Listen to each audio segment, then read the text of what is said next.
আপনাদের হোসেন আহমদ পাড়া কেন্দ্রীয় জামে মসজিদে আগামী 15 জানুয়ারি মাহফিল। 15 জানুয়ারি মাহফিল আমাকেও দাওয়াত দিয়েছে। ওখানে গৌসুল আজম মেজবান্ডারির একজন আওলাদ শহীদউদ্দিন আল মেজবান্ডারি উনি আসবেন, তারপরে আরো বড় বড় ওলামায়ে কেরামগণ আসবেন, আমাকেও দাওয়াত দিয়েছে। এরপরে দুইটা হোসেন আহমদ পাড়া এলাকাবাসীর উদ্যোগে পঞ্চমবারের মতো পবিত্র মেরাজুন নবী সাল্লাল্লাহু আলাইহি সাল্লাম খাজা গরিবে নওয়াজ রহমতুল্লাহ আলাইহির স্মরণে আজিমুশ-শান নুরানী মাহফিল। স্থান হলো মুন বেকারির গলি, মধ্যস্থ বাড়ির মাঠ, স্টিল মিল বাজার, 40 নং ওয়ার্ড, উত্তর পতেঙ্গা, চট্টগ্রাম। ওই স্থানে আগামী 15 জানুয়ারি বিশাল একটা মাহফিল আছে।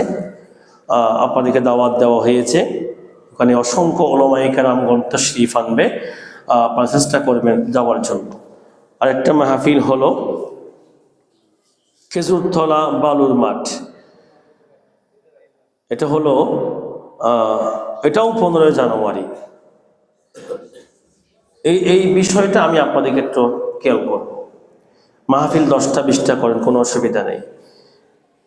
আবার আপনাদের হোসেন আহমদ পাড়া কেন্দ্রীয় জামে মসজিদে আগামী 15 জানুয়ারি মাহফিল। 15 জানুয়ারি মাহফিল আমাকেও দাওয়াত দিয়েছে। ওখানে গৌসুল আজম মেজবান্ডারির একজন আওলাদ শহীদউদ্দিন আল মেজবান্ডারি উনি আসবেন, তারপরে আরো বড় বড় ওলামায়ে কেরামগণ আসবেন, আমাকেও দাওয়াত দিয়েছে।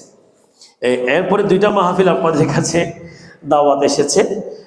একটা হলো খেজুরতলা বালুর মাঠ, ওখানেও অসংখ্য ওলামায়ে কেরাম আসবেন, সিদ্দিক আকবর স্মরণে মাহফিল। আর একটা হচ্ছে মুন বেকারি গলি, মধ্যস্থ বাড়ির মাঠ। সবগুলো তো প্রায় কাছাকাছি। তো একই দিন যদি 3টা মাহফিল হয়, তাহলে একটা মাইকের সেরকম একটা আওয়াজ হবে, কেউ কিছু বুঝবে না, আর মানুষ কোন দিকে যাবে এটাও কি হয়ে যায়।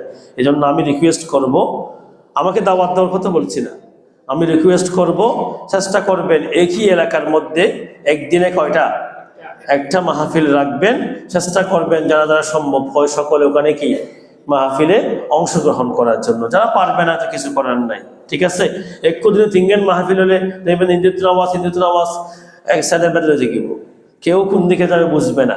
এই জিনিসটা আমাদের অন্তরপক্ষে এই এলাকায় চেষ্টা করবেন একই দিনে একই ইসলামিক জলসা রাখবেন, যাতে সবাই অংশগ্রহণ করতে পারে। তারপরেও যেহেতু 2টা মাহফিল থেকে দাওয়াত এসেছে, এবং আপনার হোসেন আহমদ পাড়া কেন্দ্রীয় জামে মসজিদ মাঠে মাহফিল, ওটাও দাওয়াত দিতে বলেছে।